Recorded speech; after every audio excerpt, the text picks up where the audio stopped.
Yo, welcome everybody. Um, Today is Saturday. Well, for me it's Friday, but today it's Saturday. It is nighttime. It's about 9 o'clock at night. I got home late, had a long day today, and on my way home I thought about telling you a story, and I'm going to tell you a different one. Yeah, I'm not telling you the story I was going to originally tell. So um, stay tuned, be right back.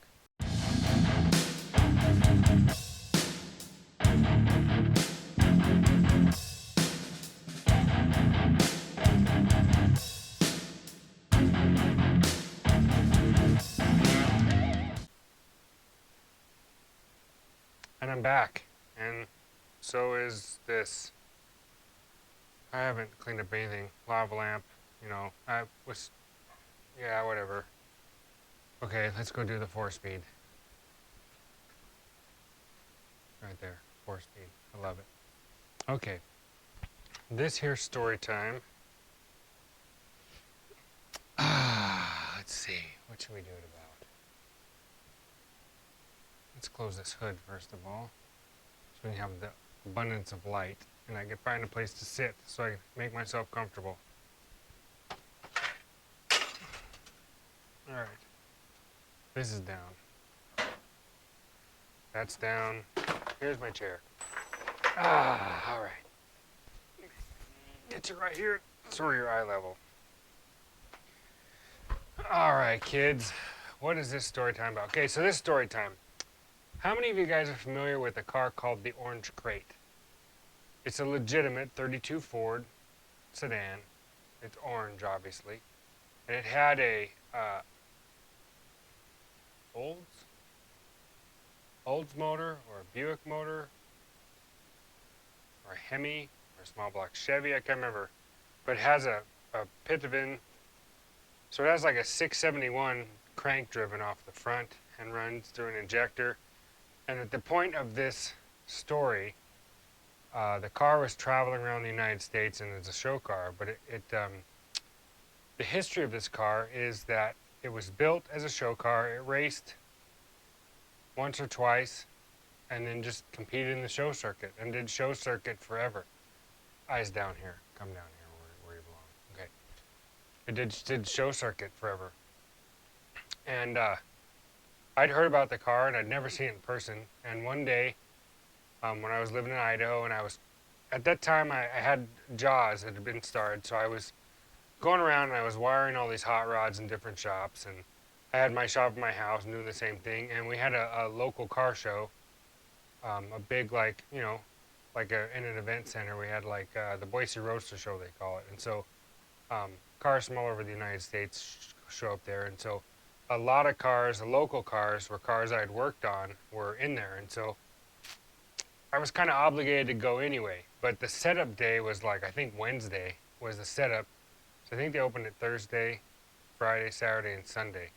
So Wednesday was the setup day. So all the cars are coming in, and I'm down there walking through and helping people set up their cars and whatever cars I'd worked on, and just visiting people and just doing what you gotta do when you're in the industry and everybody uses you for stuff. You kind of have to go around and check on everybody. If not, they get kind of sour.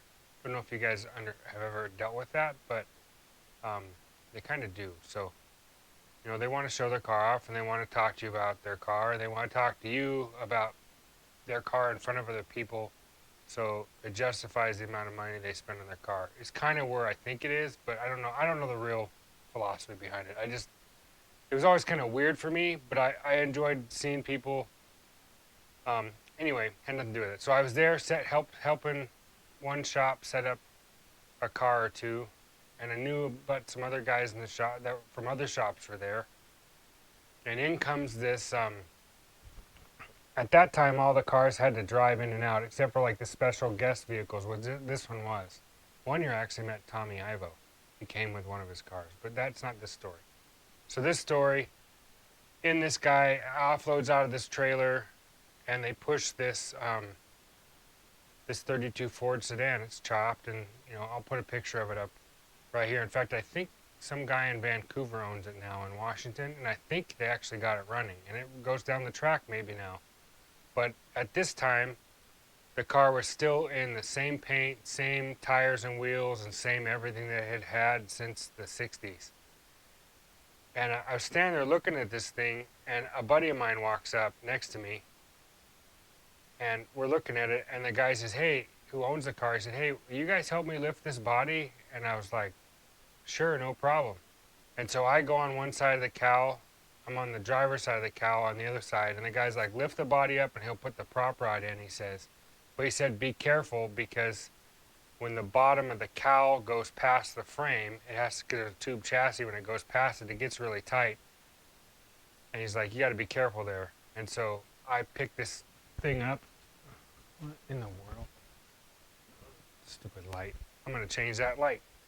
That light's going to get to be a regular light here shortly. That's not happening again. So I end up lifting this thing up. As I'm lifting it up, it catches me, and I've still got the scar from it right here. It pinched and like did like a blister, but it blew my skin apart and started bleeding. And I picked the car up, and I was surprised how heavy the steel body was. And because it tips up in the front at the cowl and it hinges at the back, and the guy puts the prop rod up, and I'm standing there and I'm bleeding. My buddy Mark goes, are you okay? And I've just got this huge grin on my face. And he said, what are you smiling about? And I asked the guy, I said, how many times has this happened? Someone been bit by this? And he goes, oh, maybe 2 or 3 people. And I looked at Mark and I said, I'm one of 2 or 3 people in the world that's been bitten by the orange crate. He just shook his head. He just said, you know, sometimes you just amaze me that some of the stuff that you think is really cool isn't really cool. But I thought that was pretty cool. So that's it. The orange crate bit me. I'm still pretty stoked about it. I still have the scar. You know, scars are like dents in cars. You know, they're earned. So that one's got a memory right there. It's under some poor 15, but it's a scar. Anyway, see you guys later. Happy Saturday. Happy story time. Aloha.